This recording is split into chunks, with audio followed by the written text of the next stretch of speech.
Today on Mother Mayhem. You're going to want to pay attention to if drinking is starting to become a bit of a secret for you. If you're buying alcohol and you're hiding it or you're covering up your purchases, if you notice yourself taking steps to cover your tracks, at the very least, you're telling yourself that you're choosing a behavior that feels shameful. But at its worst, this is an indicator that drinking has become a more serious problem for you, and you're really going to want to pay attention.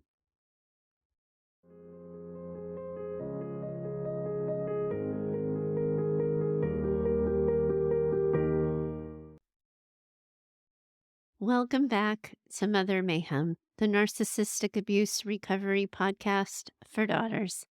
Hi, I'm your host, Heather Gray, and we owe today's really important conversation to the bravery of one listener, Dorothy, who you first met in last week's episode when we were talking about fathers who enable narcissistic mothers. As we talked about, that is a sucker punch that many of you are continuing to live with every day, and it's only intensifying the trauma that you're experiencing.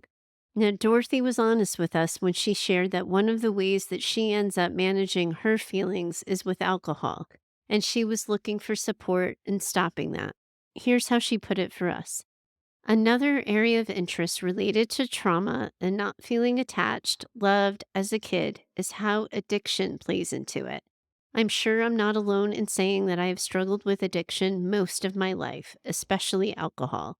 I've been successful professionally and feel that I live a good life, but there are patterns for sure, and I think that this is often a problem with many people who have had traumatic or abusive childhoods.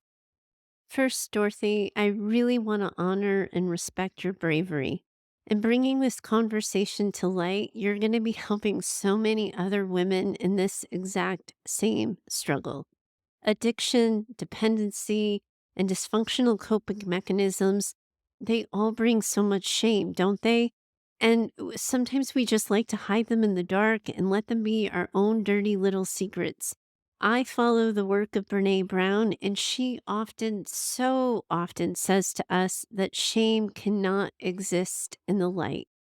So, by saying this truth out loud, clearly and directly, you're minimizing the impact that shame might have on your ability to heal and overcome, and you're helping other women do the exact same thing. I want you and all of the other women listening to this, along with you, Dorothy, to remember a core tenet of trauma work that you've heard me say before. Normal behaviors in response to abnormal events are normal reactions.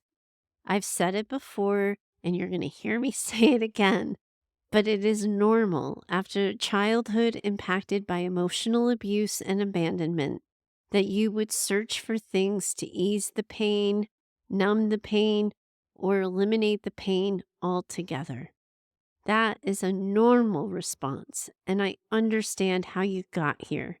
And while I don't think I can solve the problems of addiction or dependency in a single podcast episode, I do think I might be able to offer you a frame for how you might approach recovery so that you feel more in control of your own actions and your own reactions.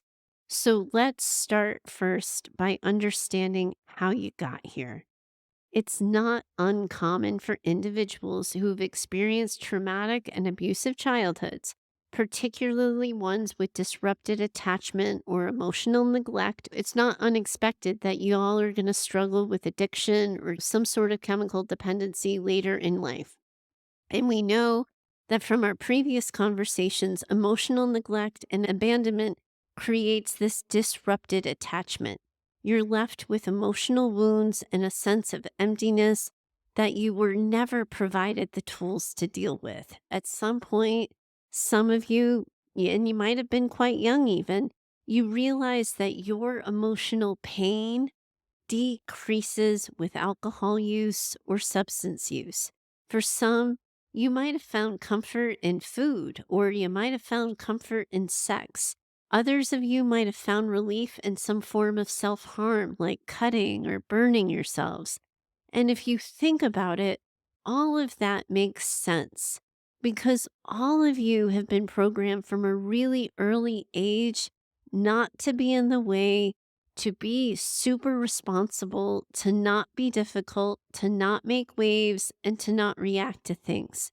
Drinking and those other behaviors, they allow you to keep doing those things without really impacting or affecting anyone else. So you could have a drink, numb yourself, and then no one would be inconvenienced by your feelings or your hard time. Alcohol and these other things might have made you able to deal with your life without having to make anyone in your life change what they were doing. You just have a drink, and whatever pain you're feeling becomes more bearable. We know too that disrupted attachment during childhood often can lead to difficulties in forming those healthy relationships and trusting others. And this ends up paving the way for alcohol to serve as that substitute for emotional connection or intimacy. It sometimes can be that crutch that gives you confidence in situations where you find yourself lacking it. It can be that great connector if you're feeling isolated or different from anyone. And at any point in time, alcohol can seemingly work to make the hard parts of your life easier to deal with and make you yourself feel like you're less in the way. Alcohol and other behaviors give you this temporary escape from negative emotions. That can provide its own sense of relief or its own sense of pleasure. But additionally, I gotta tell you, trauma rarely exists in its own inside a vacuum, right? Depression, anxiety, PTSD, or CPTSD, they're often riding shotgun alongside the trauma. So, alcohol is unfortunately a common way that people will opt to self medicate themselves or manage themselves through difficult feelings or difficult experiences. What I often see in my practice is untreated trauma. So, your experiences of your mother, your childhood history, likely a lot of that went unaddressed or ignored for quite a while. So, it's not uncommon for me to hear from women that I'm not their first therapist, but that I am the first one who's helped them make sense of the root of the problem. Sometimes working with me, this is the first time that they've had the conversation about their mother wounds and their childhood trauma. And for many of you listening to the show, I imagine that that might be true for you too. So if you've never considered the role of childhood trauma in your life, or if another sort of professional has erroneously skipped over it, then you have likely developed addiction, dependency, or reliance on alcohol because of this psychobabble thing that people call pattern repetition. What that means is that your unresolved trauma can lead to a repetition of these unhealthy coping mechanisms in adulthood. So, if substances provided this temporary relief for you during difficult times in your past, you're going to end up finding yourself relying on them in other situations. And also, too, we know trauma changes our brains.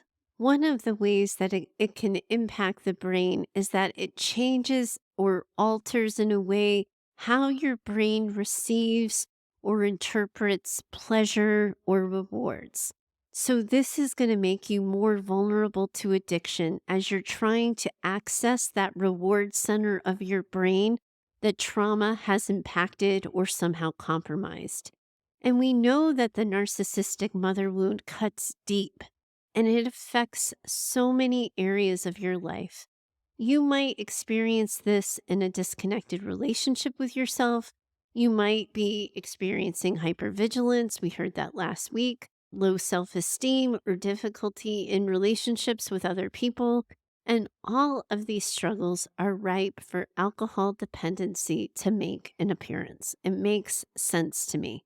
Dorothy, you're already identifying for us that your relationship with alcohol is uncomfortable for you and it's become problematic. Others listening in may just now be having this conversation with themselves, And they may be feeling fear as they self identify with your situation too. If any of you are questioning the role that alcohol or another problem behavior has in your life, here's what you should be asking yourself and considering. If you find the frequency with which you are drinking to be increasing, it's worth noting. For example, in my own house, I tend to not drink on school nights, even though I'm long out of school and I don't have kids. So that might change on vacation or on some random nights, but it would be notable to me if I had a random drink on a random Wednesday. If your drinking has become regular and at a predictable level, and yet you find yourself drinking a larger quantity or you're drinking more days of the week than normal, it's going to be worth taking a moment to reflect on this and why you think that might be and the role that alcohol has in your life. Before I go any further, I want to assure all of you, I should have probably said this at the beginning of the episode, that I've created a companion guide for this episode so that you can use it. It's going to be this attachment that you're going to see of journaling prompts, a frame for how to think about this, as well as a list of coping strategies. You're going to hopefully be able to use this to organize your thinking and feelings about all of this. I find that conversations like this can be really intense and overwhelming, and structure can be this important container for all of this heart that you're holding. So definitely check out the guide. It's going to be in the show notes and you'll find that document. It's going to offer you the frame and it's also going to include some coping mechanisms. When I work on women and their drinking, one of the things that I ask them is a little bit to reflect on what you were thinking and feeling before you drink. What was your day like beforehand? What were your previous days like beforehand? What were you thinking about and feeling? And I ask these women to chase the tail a little bit. When they go back and they chase that tail for that drink, where did it start? How far back are they going? One drink isn't a problem per se, but I think anytime we're using a substance to replace a feeling or to stop a feeling, it's worth considering. And again, it's not always substances, sometimes it's other behaviors. Those of you who struggle with emotional eating, ding, ding, ding, raising my hand here, you're going to benefit from an exercise like this too, because it really does work for any problem behavior. What I'm actually doing here is the psychobabble term for it is classic cognitive behavioral therapy, right? CBT for short. It means what were you thinking? What were you feeling? What did you do? How did it make you feel? And did you try to do anything else to feel better before you did that? What do you wish you did instead? It's these prompts and ways of walking through an episode where you chose a dysfunctional behavior or chose to drink and helps you understand your behavioral pattern, your responses, your triggers, your thoughts, and your feelings. Learning your own behavioral cycle is actually going to help you make more sense to yourself. You'll start to see those patterns. You are going to identify triggers and find those sticky situations. And reflecting on this is going to help you identify the tools for your toolbox that work for you, that help you decrease the behavior or maybe even stop it altogether. Another way to help you see is if this is becoming a problem for you is if you notice your tolerance for alcohol is increasing. If you need more alcohol to get the same effect that you used to get with less alcohol, it's a really good indicator that you might be in that danger zone. And it's also worth looking to see if you find yourself thinking about alcohol more often. If you're telling yourself at 10 o'clock in the morning that you just have to get through the next 6 hours and then it's wine o'clock, as they like to say on Pinterest and social media, it's a good indicator that you are relying on alcohol in lieu of other coping strategies. We can turn this inside out. And if you're telling yourself at noon that you're not going to drink tonight, that you're going to go to the gym, that you're going to call a friend, that you're going to catch up on a show, and then you find yourself drinking even after you promised yourself that you wouldn't, it's likely that you're going to need a more targeted approach to decreasing drinking in your life. You're going to want to pay attention to if drinking is starting to become a bit of a secret for you. If you're buying alcohol and you're hiding it or you're covering up your purchases, if you notice yourself taking steps to cover your tracks, at the very least, you're telling yourself that you're choosing a behavior that feels shameful. But at its worst, this is an indicator that drinking has become a more serious problem for you, and you're really going to want to pay attention. This is a lot, and this is a lot of pain here that we're talking about. And acknowledging that your pain has led to choices and behaviors that no longer feel good for you or that are starting to have a negative impact on you, it isn't easy. And it can be really hard to hear these truths out loud. It would be so easy just to be able to turn me off and say, this doesn't apply to me. But just take a deep breath here. Keep breathing your way through it as I outline a care plan and a response plan. Before we got started, I want to be clear here. I am walking you through an alcohol recovery plan, using it as a frame for how I think about it and approach it. Over the years, I'm sure you have run into so many different approaches and ways of thinking about it and responding to it. My core belief in all of this is that you need to have a buy in for whatever approach you choose. If you hear me out and this sounds like nonsense, this plan is not going to work for you. You would be better off looking at how other people approach it and try their methods. It's like dieting. And so for me, I'm a Weight Watchers girl. I've tried Atkins, I've tried keto, I've done intermittent fasting and others, but for me, Weight Watchers makes sense and it works.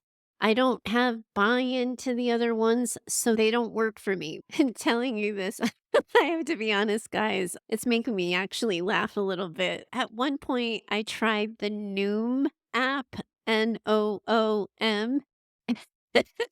And let me just tell you that once the app told me to have a Noom-tastic day for the umpteenth time, and I found myself yelling back at the phone, fuck you. It was pretty clear that I didn't have buy-in.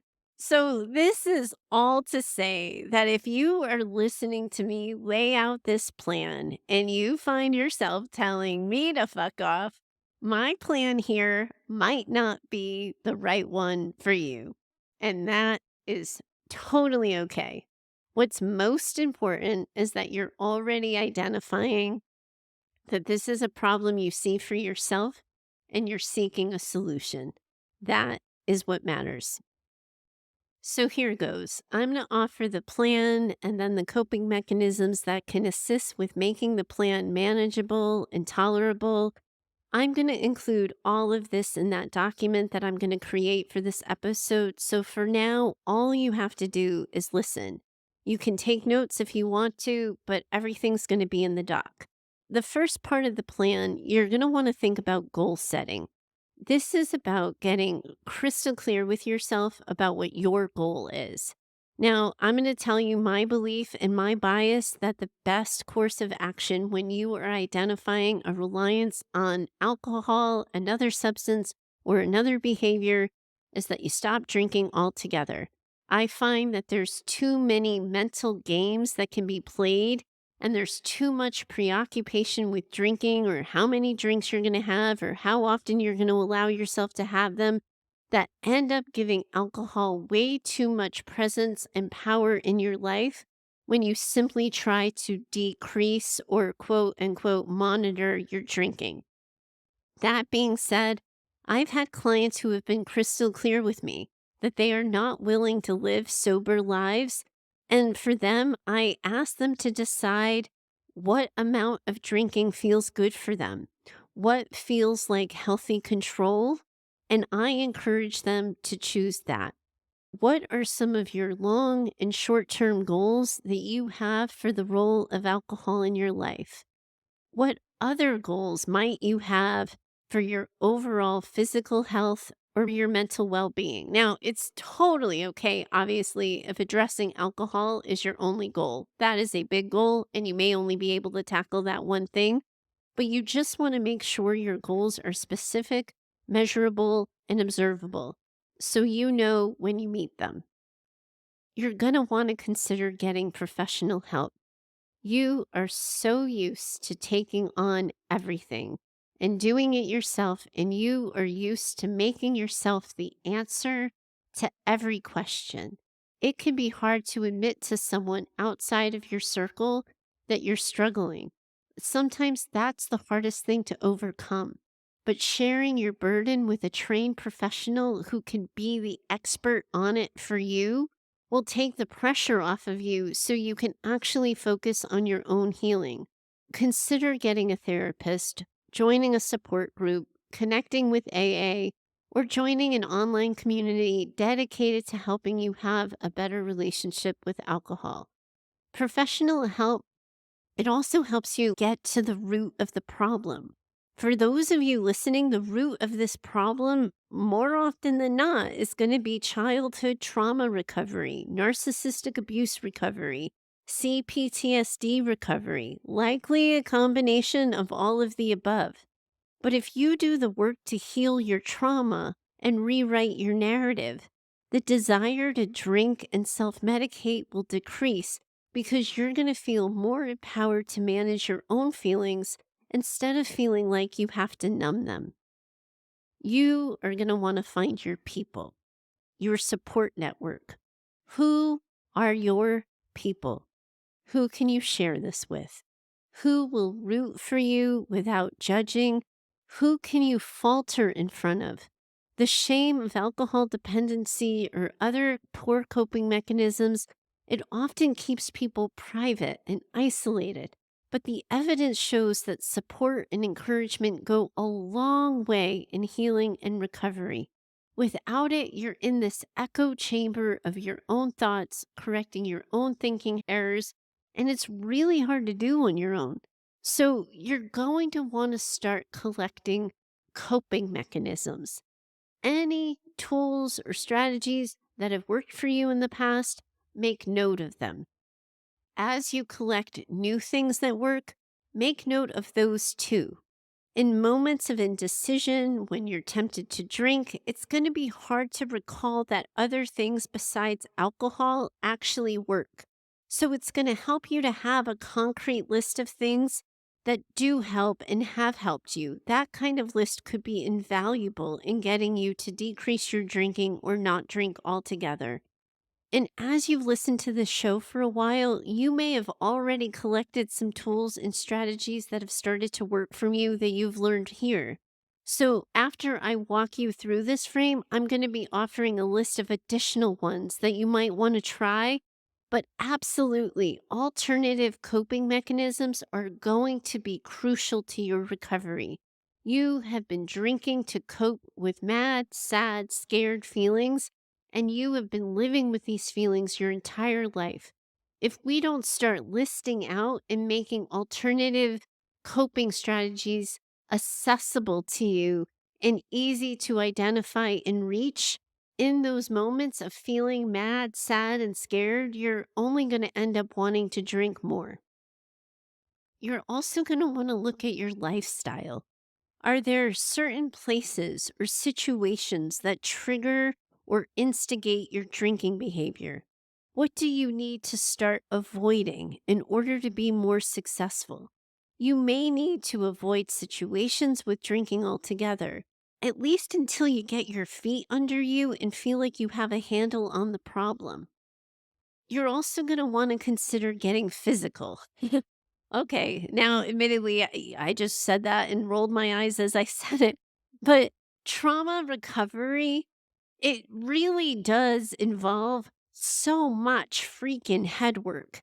You can be in your feelings and in your thoughts and your body reactions all the goddamn time. And so sometimes your only awareness of your body is when it gets dysregulated. So you start to see your body as part of the problem. It may even become your enemy in a way. And of course, in this psychobabble, predictable way, I'm going to remind you that exercise helps with all of those feel good hormones in the brain. But also, I'm going to tell you getting physical gets you out of your head altogether. For me, I have to tell you, I freaking love boxing. If you've been listening to me for a while, you might have a hard time believing that I've boxed in my past, but it totally gets me out of my head. It changes the story of who I am, what I'm capable of, and it has been such a healthy release for me in my own life. I also really love those HIIT workouts, the high intensity interval training, and I've really gotten into strength training too. I work out like 5 days a week or so to YouTube videos, and I tend to alternate the HIIT workouts with the strength. And I really credit that to my emotional well being. When I falter and I find myself feeling disorganized or depressed or stressed, I often can chase that tail and realize that I've stopped working out as regularly. So, finding a physical activity that engages your mind, distracts you, and helps you connect with other like minded people, it's a really good recovery tool. Since I'm going to be such a buzzkill, pun intended, I might as well add while I'm talking here, pay attention to diet. Gosh, I'm such a nag today, but let's get honest here. When we're taking good care of our bodies on the inside and we are working out regularly, we are less likely to want to ruin it by drinking.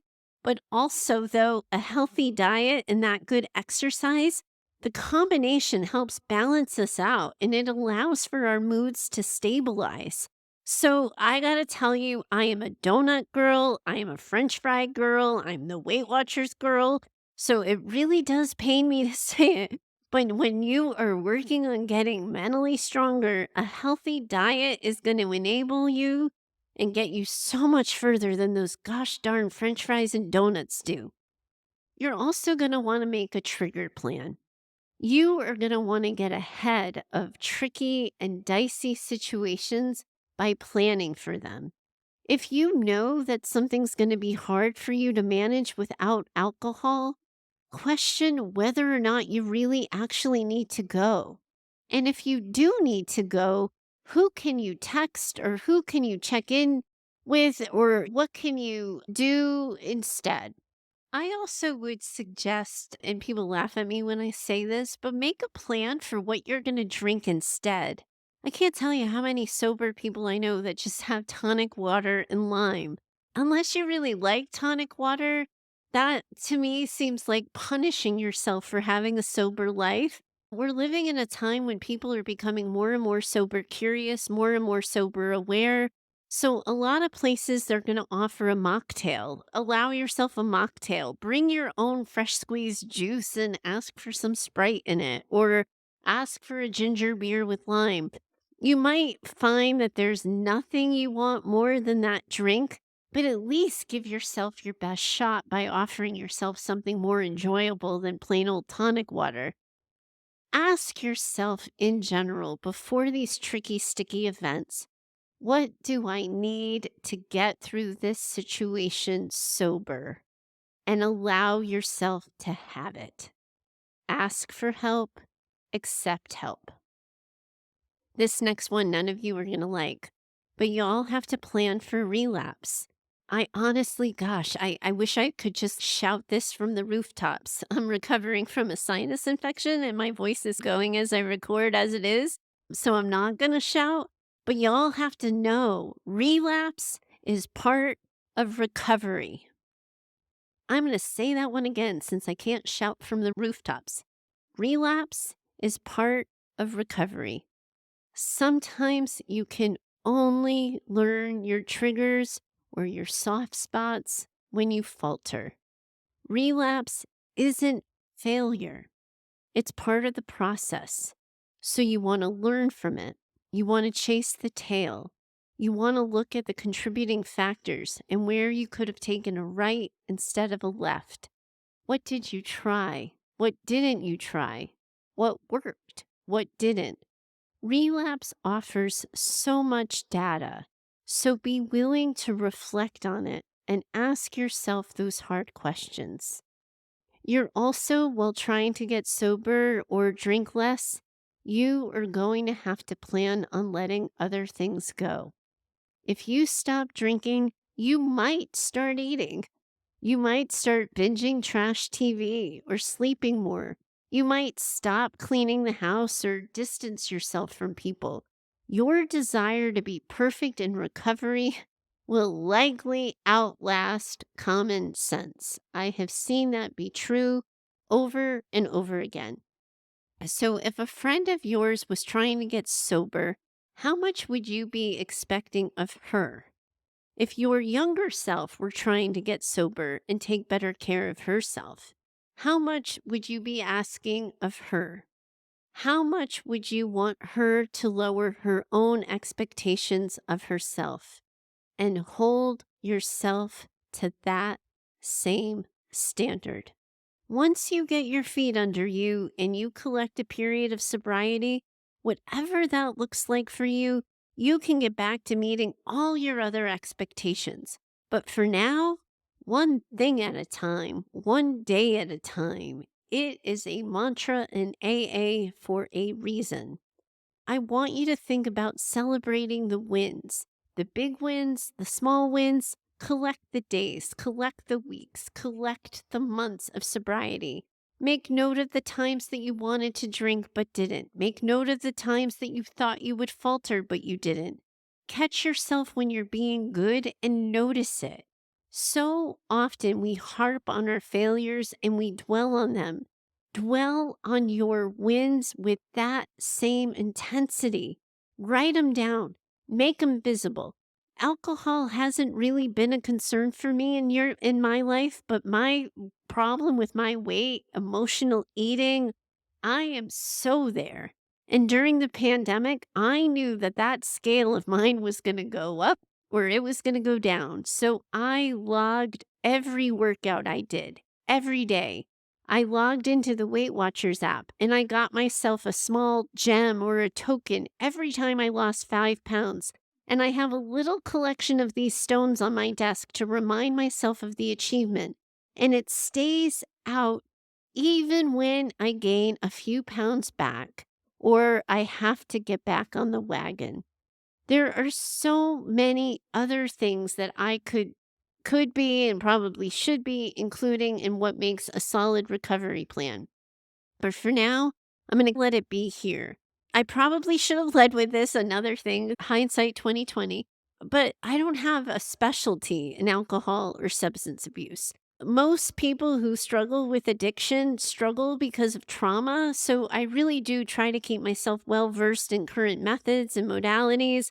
But I am always going to suggest that if you're struggling with the use of alcohol in your life or another substance or another problematic behavior, do consider getting yourself the help of a more qualified expert, especially if these things I'm suggesting don't work or don't offer relief. Again, I have all of this spelled out for you in the doc that I'm going to link to in the show notes. So if you missed anything or whatever, you'll have it there as well. But for now, I want to offer you some coping strategies because if you're not going to drink, you're going to have to learn alternative ways of coping with all of the mad, sad, and scared feelings you have. I'd like to think that this podcast has already outlined a lot of different coping skills for managing hard feelings that you can use instead of drinking. But I also know that a drinking problem can often feel even bigger than all of that. Obviously, anything I've said in previous episodes about coping or calming your body, all of them are going to work here. But let me also make a little list for you just to help you as you're navigating all of this. So, the first thing I want you to think about considering is mindfulness, meditation, and or visualization exercises. All of these can be really, really helpful when you're trying to stay focused, on task, and calm during really stressful times. It's not my observation that these things are one size fits all kind of things. I myself don't at all do well with silent meditation. I am far better when doing guided meditations. I like the feeling of someone looking out for me and doing the planning and the thinking about it so I don't have to.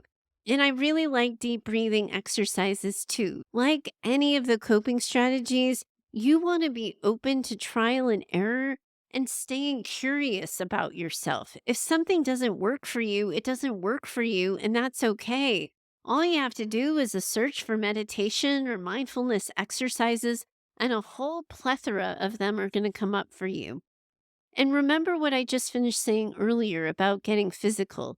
So many of your feelings don't actually need to be processed or analyzed. You just need to get them out of your body. If you know the book, The Body Keeps Score by Bessel van der Kolk, I just butchered his name. You know what I'm talking about. It talked about how trauma is stored in the body. You feel something, and for whatever reason, you weren't able to deal with it in the moment. Maybe you had to shove it down out of self protection. Maybe your mom would have weaponized it in some way. Maybe you were focusing too much on her and not enough on yourself. But whatever the reason, you're likely in a habit of not seeing your feelings through. So they just end up getting stored in your body. Physical activity can release them without having to process them. Back in 2015, I was boxing 6 days a week. My husband was really sick that year. He was in and out of hospitals from March until November. How many times does somebody get to say, well, this is really hard? It's really scary and sucky that my husband is still so sick. How much could I say about it? How much could I talk about it? How often can I say caregiving fucking sucks? I didn't always need to process the suck and the stuck and the fear. I just needed to release it. So I punched it out on a boxing bag. I did Tabata on some other days when I wasn't boxing. In recent years, I got into strength training. Whatever your thing is, find it, give yourself permission to do it. And again, in 2015, my husband was in and out of the ICU. He was out of the house at one point for 6 weeks recovering from a surgery in a rehab center. I still went boxing, and when classes didn't fit my schedule, I asked for private lessons. Be unapologetic about finding alternatives to drinking. Taking care of yourself matters. Giving yourself permission to take care of yourself, watching yourself invest in your wellness and your recovery, that is going to undo so much damage done by your narcissistic mom. So get moving. Find your thing, and you will find your swing. How about that? I am so gosh darn cheesy sometimes. But I also like the idea of creative tools. I'm not a songwriter, but I am obsessed with lyrics and story songs. The perfect lyric always seems to heal me. I also like pictures of close up photography. I have a whole folder on my phone of flower close ups. You might find that you enjoy crafting or needlework. You might like writing. I don't mind saying and sharing that doing this podcast has lit me up creatively in ways that I've never expected. Again, your feelings, they just need to be released. They don't always need to be processed through words. So release them in whatever creative outlet moves you. Now, admittedly, I'm going to be the first one to say this is something I know next to nothing about, but it might be worth looking into body work or progressive muscle relaxation. You might consider assisted stretching, Reiki massage, acupuncture, trauma informed yoga practices. I'm not at all well versed in these things, but I know enough to know that if it sparks something in you when I say it, give yourself permission to be curious about it. Look around in the bodywork space and the healing space. See what you might find, and perhaps you're going to find something that works for you. Don't forget to the power of nature, open air, the woods, mountains, water. Get yourself outside whenever possible. It's grounding, it's healing, it's restorative. This next one is always a little tricky when I talk about it, but I want you to consider trying random acts of kindness or volunteering. And admittedly, it feels a little bit dangerous to say this to a group of women who likely struggle with perfectionism and people pleasing and all those things. But this is something that I use a lot when I'm working with women who have what we would call treatment resistant depression. I often suggest to women that it might help them to stop focusing on themselves altogether, to stop thinking about their misery, stop thinking about their trauma, and focus on other people. It's actually a clinically based research intervention. I'm not making this shit up, I promise. And again, like you're going to have to probably do a dance or walk the fine line because a lot of you struggle with so much people pleasing and so much perfectionism that like doing random acts of kindness is only going to make the problem worse. But if you find yourself not being able to get out of your own way and you can't think about something other than drinking, maybe you start thinking about how you can help someone instead. Obviously, you want to be careful. You don't want to make too much of a time commitment or a financial commitment, but my observation really is that a few good deeds a week often can change our stories of who we are, what we're capable of, also while it cements who we want to be instead. I want you to remember to keep your friends close and closer still. I mentioned earlier how important it is to have a support network, but I actually think that having a circle of friends who has your back, who you can share anything with, and be unapologetic with, it's everything. Friendship might be something that's hard for a lot of you because for many daughters of narcissistic mothers, you can struggle with peers. It can be hard to know how to have friends, how to hold them, how to keep them close, how to let them know how they can help you, how to let them help you, and how you can let them help you focus on getting on the right track. All of that can feel so vulnerable and weird and entirely a little too soft. But nurturing those relationships and watering them so that they grow and give back to you, that is going to pay off in dividends in your emotional wellness banking account. So spend some time thinking about the friends who take care of you and nurture those relationships right back. When we're talking about alcohol dependency, I also really like talking about journaling. I think it's important to write it out, to vent it out, to get it out. And there are so many kinds of journals and ways of adding a journal practice to your life. So do some looking around and see ways that other people are journaling and how they're using journaling. See if any of those resonate for you. I like offering journaling prompts, so as a result, I find myself, I like being offered journaling prompts. You might find that you prefer a more free thinking style. Whatever works for you is going to work. And don't forget the power that comes with deep breathing. I've gone on about this one on the show a lot, and I'm not going to say too much more here, but I would really, really encourage you to do a search about ways that people incorporate deep breathing into their lives. See which ones you might have buy in into and give those a shot. You're not going to want to forget about therapy or professional help. I've already said this several times. You're going to hear me say it several more. But I really do think of it as a critical to your recovery plan and your prevention plan, but also to regular meetings with a therapist or a group. They're also a coping strategy. And sometimes when the urge to drink is like really intense, you forget that you could just go to therapy, especially if you already have an established relationship with someone. It's so easy to forget that sometimes a therapy session is all you need.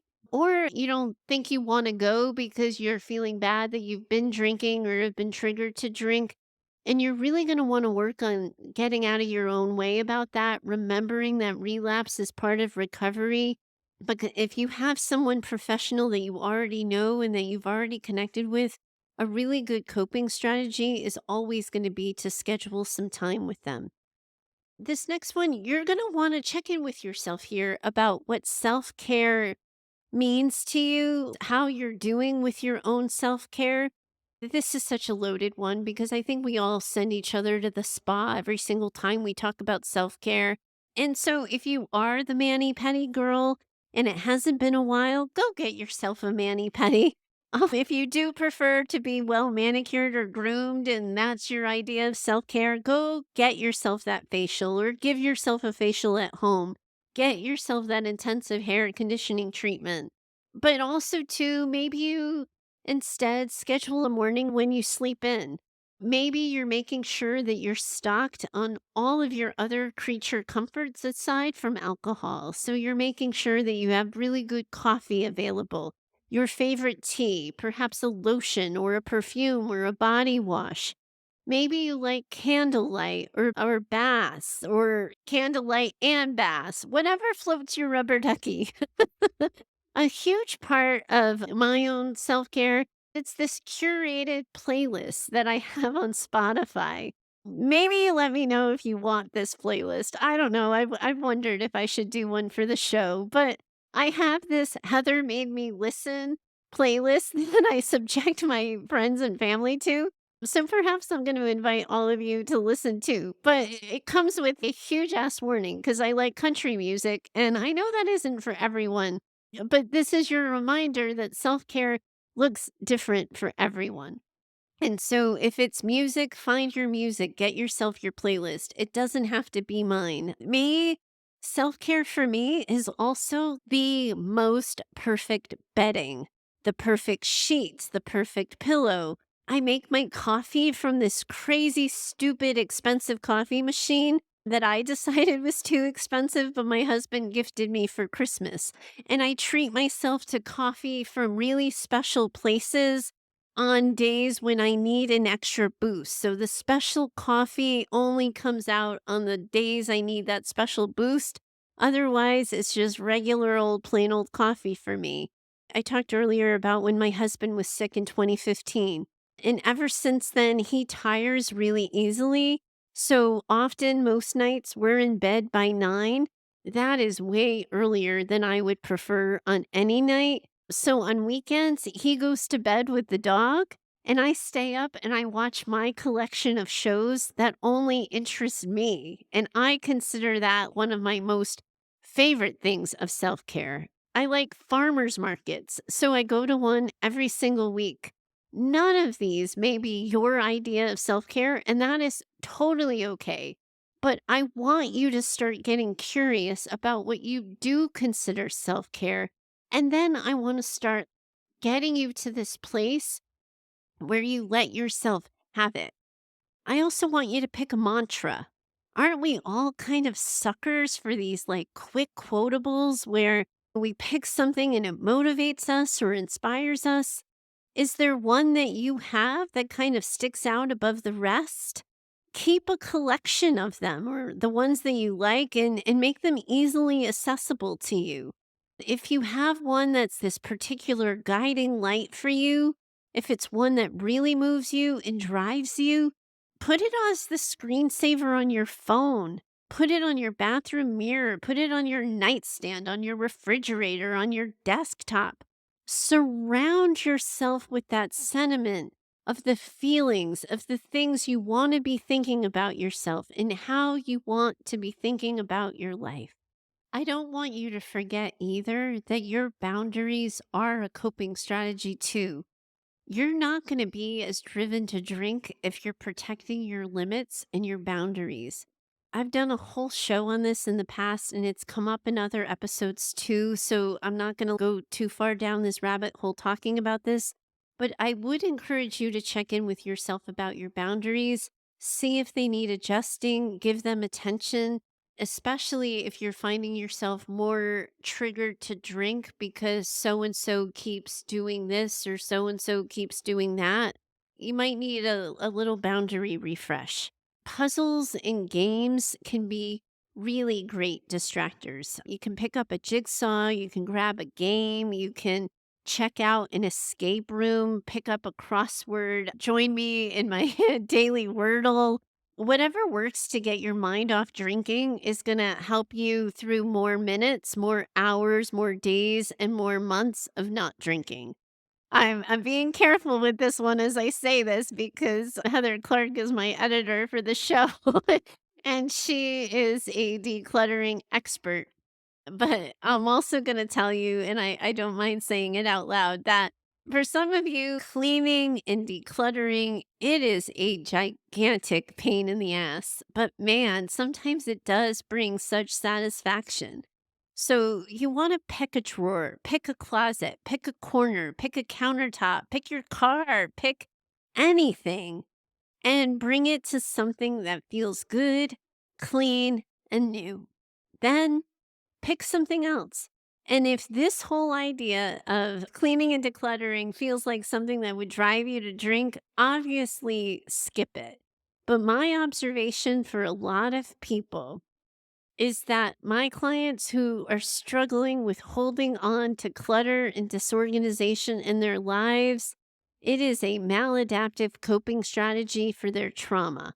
We're actually going to be talking more about this next week. So if you've been struggling with clutter and disorganization in your life, stay tuned. Heather and I have actually got you. She's joining in on that episode with me. But to continue with our coping strategies for today, I want you also to start thinking about decisions you make as a coping strategy. And I want you to think of maybe plans you've been avoiding making. I told you to do chores and now I'm telling you to make decisions. This might start to feel like I'm kicking you while you're down and giving you even more work to do.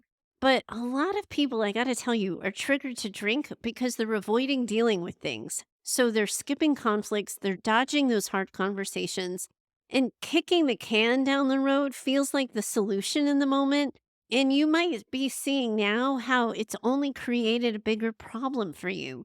So get honest with yourself. What have you been avoiding? What needs to get addressed? Where can you stop the buck? Use your therapist, use your friends, use your group, use whatever you need and get whatever support you need. But start checking those things off the list so they can stop following you and dogging you while you're trying to get well. Anything that's getting in the way of your wellness is a threat to your sobriety. So let's just take care of it once and for all.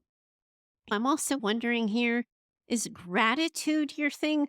I got to be honest with you here. Again, it's not always mine, but research really does back up this idea pretty well too.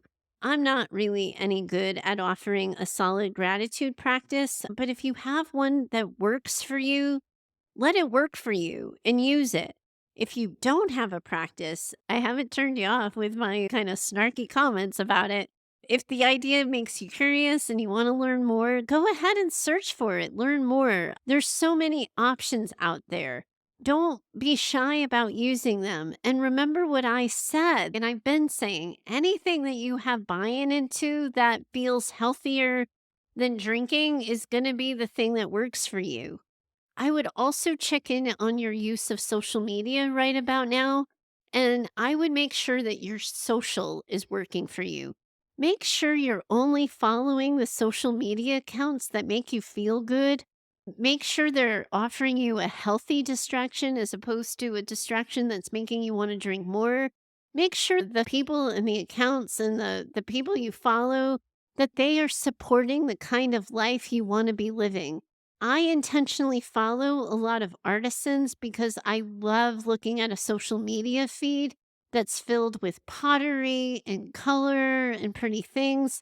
Whatever you were hoping for when you turn on social, seek out more of that. You're going to want to unfriend, unfollow, or block anyone that fails to protect your peace or sobriety on social.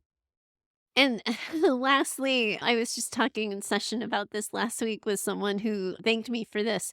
But you're going to want to remember that it's okay to laugh and it's okay to find humor in the hard.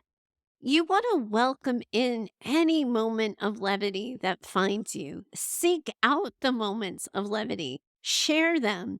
It is totally okay to laugh about it. I laugh at narcissists all the time, and I know I have to be careful because I don't want any of you to experience me as minimizing your trauma or making light of your experience. But sometimes, man, this shit is funny, and it is okay to laugh. I highly recommend it. Whew. All right, friends. This episode was a beast. Holy cow. It took me forever to outline. It took me forever to work through the attachment. And it took me some time to record. I think you're hearing my voice going to go a little bit at the end. So thanks for sticking with me in this. As a reminder, I do have that document. It's going to be that guide. I'm going to link to it for you in the show notes. Dorothy, holy heck, woman, you really asked a hard question. And I really, truly, truly, truly hope that my answer has been worthy of your bravery. I hope you're going to find in this a frame for how you want to approach it and how you want to see it. And I hope you see how serious I took it. And I hope you see this as proof that I really do believe you're not alone. So many women listening are managing their own struggles with alcohol as they also try to make sense from and recover from their mother wounds. You have all been doing the absolute very best you've been able to do with the tools you have at the time. I really, honestly, truly believe that. You have all been doing your best. And hopefully, with the tools that I'm offering today, you're going to find a few more that you can add to your toolkit so you can achieve the wellness and the mental strength you're seeking. Thank you so much to all of you for sending Dorothy good vibes, for sending out good wishes to all of the women who share in the struggle. Be sure to save some of those good thoughts for yourselves too. And next week, as I hinted at earlier, we are talking about decluttering and getting rid of the shit that's been bogging you down. My partner in crime for this show is Heather Clark, and when she isn't helping me with the show, she's running her own business at home and office detox. She's built a business helping people see the connection between the emotional shit they're carrying and the emotional shit they're storing. And she's going to be helping all of you start the process of getting rid of it. She's in it with you. I'm in it with you. And you have always got each other. This shared community of wounded daughters trying to find your way together. How incredibly beautiful. Until next time, bye for now. I'm so grateful that you're here. You're right where you're supposed to be. At its heart, I'm hoping to use this show to build a community of women working together to heal from childhoods marked by maternal narcissism and emotional neglect. My goal for Mother Mayhem is that this show becomes an advice and mentoring driven show where you share your questions, struggles, and stories, and I offer you direction for healing and recovery. That can't happen without your contributions.